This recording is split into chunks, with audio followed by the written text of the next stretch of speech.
Me llamo Raquel Irigoyen Fajardo y soy docente de la Escuela Virtual del IIDS. Vamos a tratar el tema de los ciclos históricos de invasión y resistencia de los pueblos indígenas en las Américas.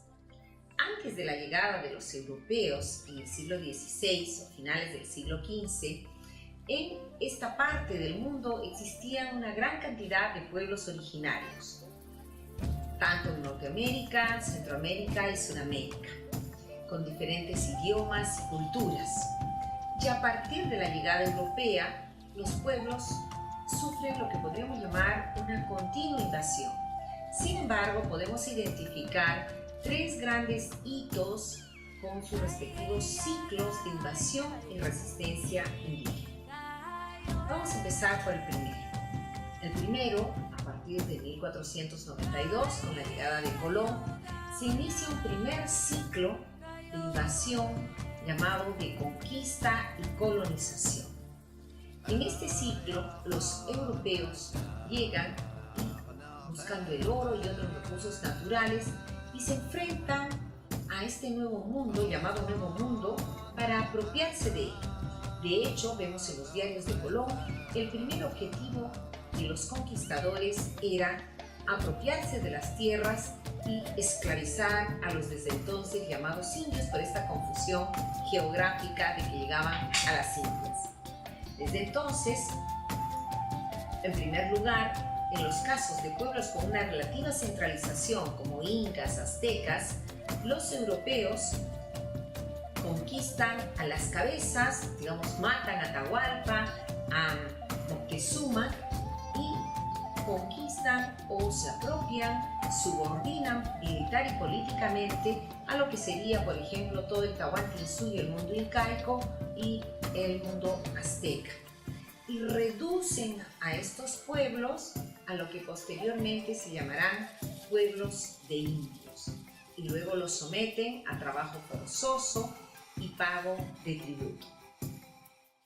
En el caso de otros pueblos, con una organización más descentralizada, como los mapuche, por ejemplo, pehuenches, ranqueles, no logran someterlos militarmente y más bien en esos casos, luego de guerras y escaramuzas permanentes, firman tratados de paz y fronteras.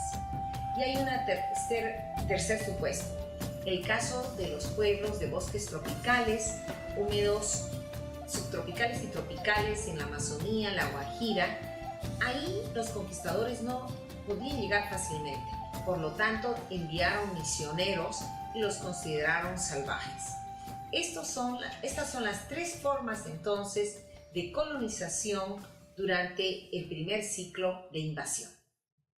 Frente a este gran ciclo de invasión de los europeos respecto a los pueblos indígenas, los pueblos originarios tuvieron diferentes formas de resistencia, ya sea guerrera o armada, pero también resistencia cultural o pacífica.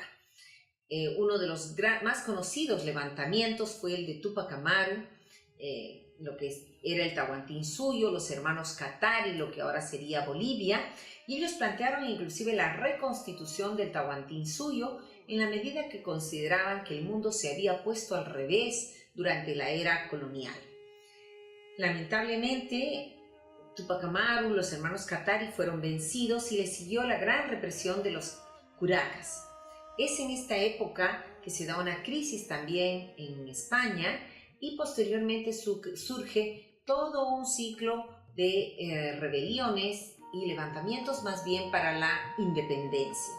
Aquí ya los curacas habían sido reprimidos, por lo tanto quienes lideran el proceso de independencia son los criollos o los hijos de los descendientes de los europeos. Es aquí donde se fundan los Estado-nación en las Américas bajo el modelo europeo. Se importa el modelo de las constituciones, se establece la idea de un Estado-nación con una sola cultura, un solo idioma, una sola religión y una sola ley para todos. Y se decreta la abolición de curacazgos, pueblos de indios y las tierras colectivas que ellos habían tenido en era inclusive colonial.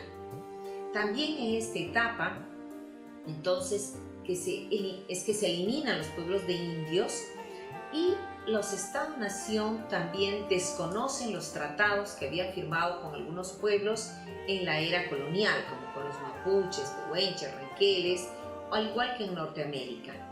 Y en el caso de las selvas, vuelven a enviar misioneros, pero conjuntamente con guarniciones militares y policiales, así como con colonos. El siglo XIX entonces es el momento de la invasión de los caucheros y la esclavización de indígenas en la Amazonía.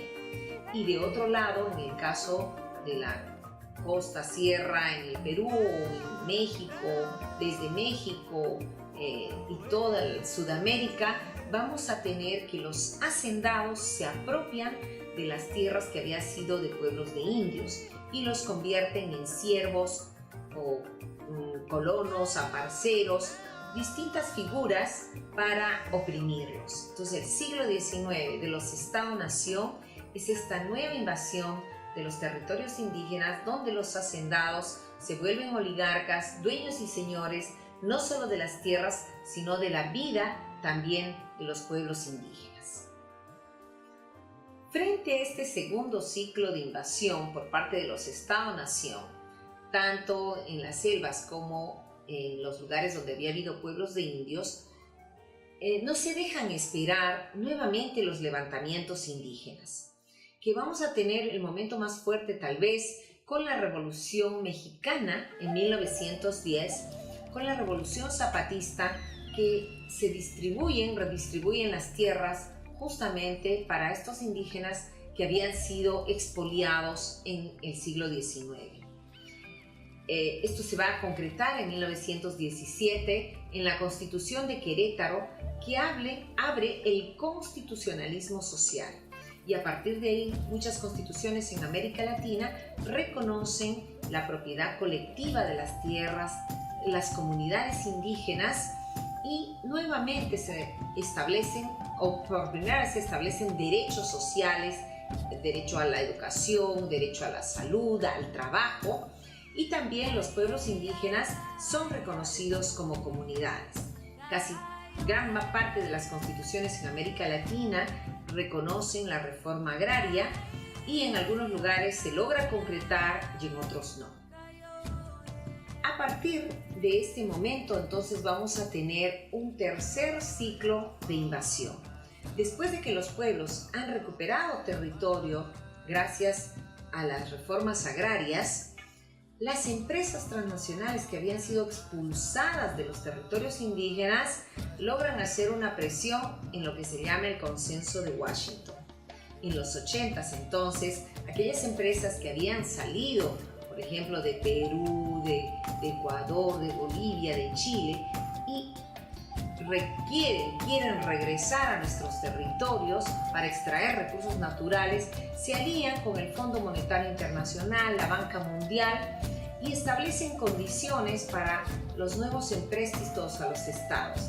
Y las condiciones son las llamadas 10 reglas del Consenso de Washington, que van a permitir a las empresas regresar sin pagar impuestos, por ejemplo los tratados de libre comercio, sin pagar derechos laborales, bajo flexibilización de reglas del trabajo y sin tener que respetar una serie de regulaciones de lo que había sido el Estado social. Es así que en los 80s vamos a tener dos caminos.